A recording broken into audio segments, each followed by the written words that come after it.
Bonjour, c'est Benjamin, j'espère que vous allez bien et que vous avez passé un bel été. Une petite vidéo rapide pour vous faire une annonce, non pas pour vous dire que je me lance dans l'ASMR comme vous pourriez le croire avec ce micro. L'ASMR, si vous ne connaissez pas, ce sont ces vidéos où les gens chuchotent pour le plaisir auditif, quoique ça pourrait être drôle, hein. Bonjour, c'est Benjamin. Et aujourd'hui, on va voir ensemble quelle est la meilleure façon de manger pour votre santé. Non, cette vidéo, c'est simplement pour vous annoncer que je lance mon podcast, comme vous l'avez vu dans le titre, et vous expliquer rapidement ce que je veux vous apporter avec ce nouveau projet, parce que la finalité est toujours la même, hein. Comment vous donner l'information la plus qualitative et la plus rigoureuse possible pour que vous puissiez y voir un petit peu plus clair au milieu de toute cette cacophonie nutritionnelle.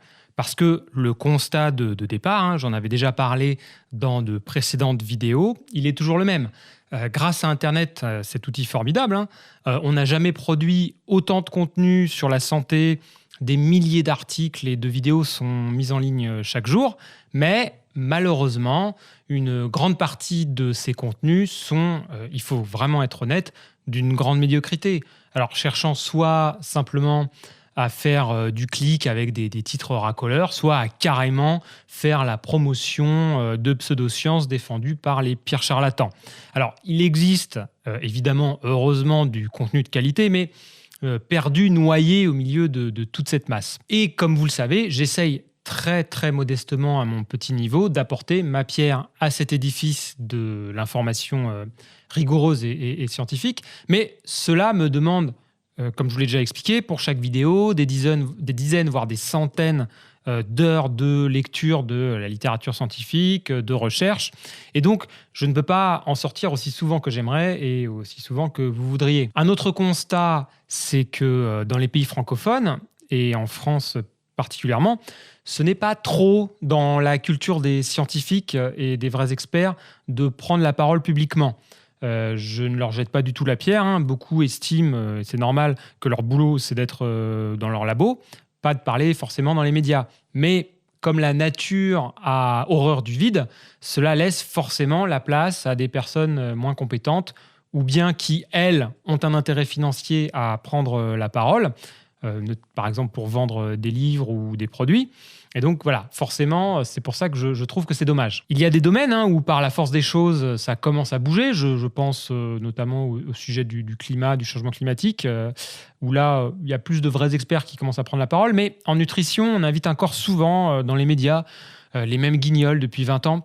Et c'est beaucoup moins le cas dans les pays anglo-saxons où je suis beaucoup ce qui se passe, où d'un côté, il y a encore plus de charlatans à la télé, hein, surtout aux États-Unis, mais d'un autre côté, il y a aussi plus de chercheurs, de vrais chercheurs, de vrais scientifiques présents sur les réseaux sociaux. Alors, c'est surtout sur Twitter, et qui participent aussi beaucoup à des podcasts. D'ailleurs, si ça vous intéresse et que vous comprenez l'anglais, je ne peux que vous conseiller, par exemple, le podcast Sigma Nutrition de Danny Lennon, des centaines d'épisodes avec des interviews de chercheurs, de diététiciens, d'experts, et aussi le podcast Found My Fitness de Rhonda Patrick, avec des interviews de chercheurs de très haut niveau. Alors, il y en a d'autres, mais ces deux-là, ce sont vraiment mes modèles pour ce que je voudrais faire avec mon propre podcast à moyen terme, et je vous mets les liens en description. Alors, je sais bien que chez les plus jeunes générations, hein, certains chercheurs francophones, donc qui sont souvent au stade doctorat, post-doctorat, sont plus ouverts à ça, mais ils sont souvent actifs surtout sur Twitter, donc c'est plutôt pour discuter entre eux, ça n'est pas vraiment tourné vers le grand public, hein, ce réseau social. Et je sais aussi que certains ont même lancé des blogs, alors peut-être des chaînes YouTube que je ne connais pas. C'est super, hein, mais là encore, ça se compte sur les doigts d'une main, malheureusement. À partir de ce constat, je me suis donc dit que pour moi, qui essaie de faire de la vulgarisation scientifique en vous synthétisant à chaque fois les connaissances sur un sujet, c'était important de le faire aussi en allant chercher de vrais experts, de vrais scientifiques dans le domaine de la santé pour leur donner la parole. C'est quelque chose qui, je trouve, manque en français, comme je viens de vous le dire, et que j'espère pouvoir vous apporter. Alors, en plus, je trouve que le format audio est parfait pour ça, pour des entretiens un peu longs, Vous mettez le podcast sur votre téléphone et vous pouvez écouter ça en faisant autre chose, en marchant dans la rue ou dans les transports, hein. Moi, je consomme aussi beaucoup de podcasts, comme ceux que je vous ai cités. Et j'écoute ça surtout, par exemple, en faisant la cuisine ou en me baladant. Et le gros avantage est aussi que le format audio permet aux invités de ne pas se soucier de l'image et de rester concentrés sur leur discours. Et je trouve aussi que ça la permet d'avoir une relation plus intime avec l'auditeur. Avec vous, c'est la même différence en fait entre la télé et la radio. Donc concrètement, ce podcast prendra tout simplement le nom de mon site, le podcast Nature Academy. Je mettrai les épisodes à la fois, donc bien évidemment ici sur ma chaîne YouTube et sur les plateformes de podcast habituelles et à télécharger en MP3 sur mon site. Et il y aura 3 types d'invités. Premièrement, des personnes qui ont une expérience intéressante à partager en lien avec la santé, la nutrition, le sport. Ce sera par exemple le cas avec le premier épisode avec Laura Marino, une ancienne athlète de haut niveau.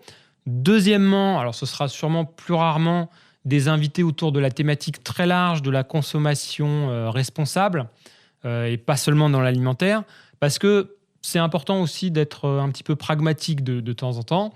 Donc cela sera le cas du 2e épisode du podcast que j'ai déjà enregistré avec Benoît de la marque Bonne Gueule, avec qui on a parlé de la consommation intelligente dans la mode. Et enfin, troisièmement, comme je vous l'ai décrit juste avant, ce qui sera le cœur du podcast, à terme, des invités scientifiques, des experts, des chercheurs qui travaillent dans le domaine de la santé et de la nutrition et qui sont à la pointe des connaissances sur leur sujet. Et évidemment, je chercherai à avoir les gens les plus sérieux. Je sais bien aussi qu'on trouve pas mal sur YouTube des interviews de soi-disant chercheurs et experts indépendants, mais qui vont en fait à l'encontre de tout le consensus scientifique sur leur sujet et qui font souvent dans le complotisme le plus crasse. Alors là, c'est clairement pas chez moi que vous trouvez ça. Si c'est ça que vous cherchez, vaut mieux aller ailleurs. Je l'ai déjà dit et je le répète, mon combat, il est autant contre les industriels qui orientent les discours pour défendre leurs intérêts, comme j'ai parlé de Coca-Cola dans une précédente vidéo, que contre les gourous et les charlatans qui propagent du grand n'importe quoi, voire des discours dangereux pour la santé. Je sais très bien qu'en termes d'audience, je serai malheureusement toujours perdant face à ces vendeurs de rêves avec ce positionnement, mais au moins, moi, j'ai mon éthique et mon honneur. Donc les 2 premiers épisodes sont déjà enregistrés, je les mettrai en ligne dans quelques jours, et ensuite, je vais essayer d'avoir un rythme au moins d'un épisode par mois pour commencer, pour alterner avec mes vidéos habituelles. Il faut que je me laisse du temps pour travailler dessus aussi. J'espère en tout cas que ce nouveau format vous plaira. Vous me le direz en commentaire des premiers épisodes. J'ai encore évidemment plein de nouveaux projets pour les mois à venir, pour toujours mieux vous servir. Je vous donne donc rendez-vous dans quelques jours pour le premier épisode. En attendant, dites-moi dans les commentaires si vous aimez aussi ce nouveau décor. Voilà, je teste de temps en temps de nouvelles choses. Prenez soin de vous, gardez l'esprit critique et je vous dis à très vite.